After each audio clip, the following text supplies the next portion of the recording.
કેમ છો બધા? મજામાં ને? મજામાં તો છો તો કે આજે અમારા ઘરે બધાને દાળ બાટી ખાવાનું બહુ બનતું છે તો કીધું ચાલો બનાવી નાખીએ. ચાલો દાળ બાટી બનાવી નાખીએ. 5 minutes later.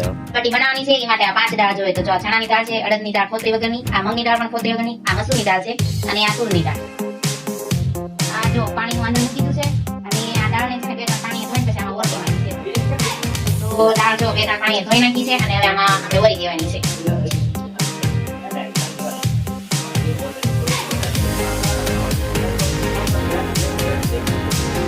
માટે 2 ચમચી મીઠું નાખી દેવાનું છે અને હળદર નાખી દેવાની છે. જો હવે આપણે કરીશું ચાલો તો છે ને આપણે બાટી બનાવવા માટે આ ઘઉંનો લોટ લીધો છે અને એની અંદર 1 કપ આપણે આ રવો નાખશું. પછી હાથમાં નાખી દઈશું, થોડા કાપી ત્યાં ક્રશ કરી દેવાના.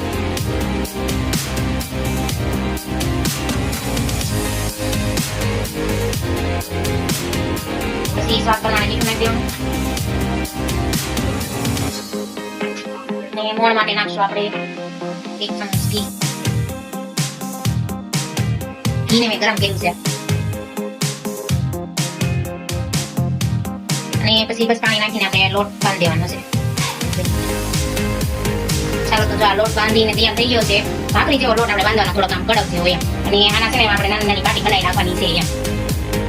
તો આપણે છે ને આ બાટી તૈયાર થઈ ગઈ છે અને બાટીમાં છે ને થોડુંક આપણે આ રીતે કટ લગાવી દે એટલે આ બાટી આપણે શેકવાની છે તો અંદર પરફેક્ટ હરખી શેકાઈ જાય બધી એ માટે આમ થોડું કટ મારી દેવાનું.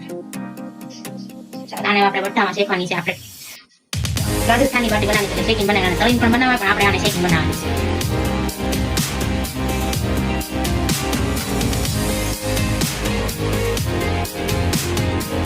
બાટી શેકીને તૈયાર થઈ ગઈ છે. હવે એક બાટી ઘી ગરમ કરેલી છે એમાં આપણે બોળી દેવાની છે. ઓરિજિનલ આપણે રાજસ્થાની બાટી.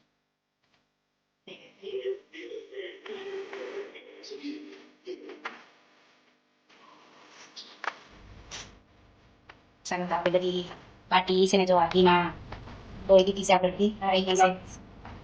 ચાલો તો જો આપણે દાળ ફાઈનલ તૈયાર થઈ ગઈ છે. હવે પછી આપણે વઘાર કરવાનો છે. આનો વઘાર દહીં માટે લઈ લેવાનું છે પેલા તેલ.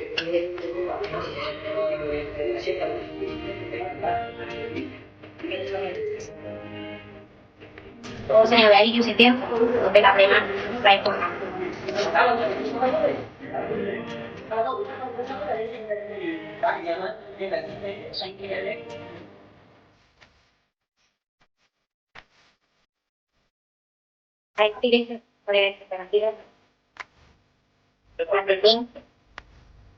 અને આ આપણે મસાલા લીધા છે.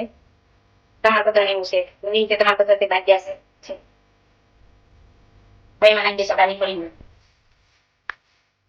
ડુંગળી બાકી આને છે ને આપણે ગોલ્ડન કલરની ખાવા દેવાની છે. ડુંગળી ત્યાં સુધી થોડી સાંતળવા દેવાની છે. હવે આ થોડી ગાળી થઈ ગઈ છે, થોડી ગોલ્ડન જેવી એટલે આપણે એમાં નાખી દઈશું લીલા મરચાં.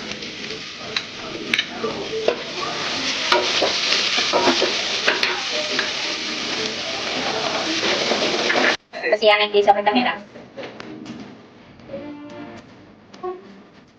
તો હવે જો બધું થઈ ગયું છે. સ્વાદ પ્રમાણે મીઠું નાખી દેવાનું, હળદર,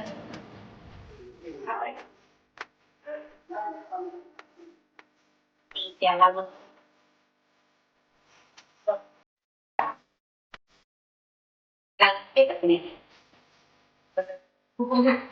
નાખી દઈશું. ચાલો એમાં નાખી દીધું છે. પછી ગળપણ માટે ખાંડ નાખી દેવાની આપણે. પછી તમે જે ગમે તમે ગોળ ખાતા હોય તો ગોળ પણ નાખી શકો. ચાલો તો આ બધું હવે થઈ ગયું છે. હવે આની અંદર છે ને આપણે દાળ આપણે બફાઈ ગયેલી દાળ છે દાળ નાખતા દાળ ગળવાની તેલ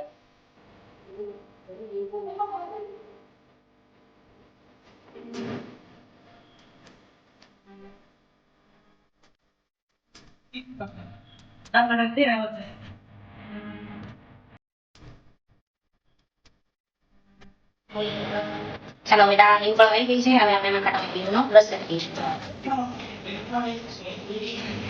અને હવે આપણી દાળ બસ ઉકળી જાય એટલી વાર દાળ કમ્પ્લીટ છે. ઉપર હવે આપણે લીલા ધાણા નાખી દેવાના છે. દાળ આપણી કમ્પ્લીટ ઉકળી ગઈ છે. આપણે લીલા ટેસ્ટ કરી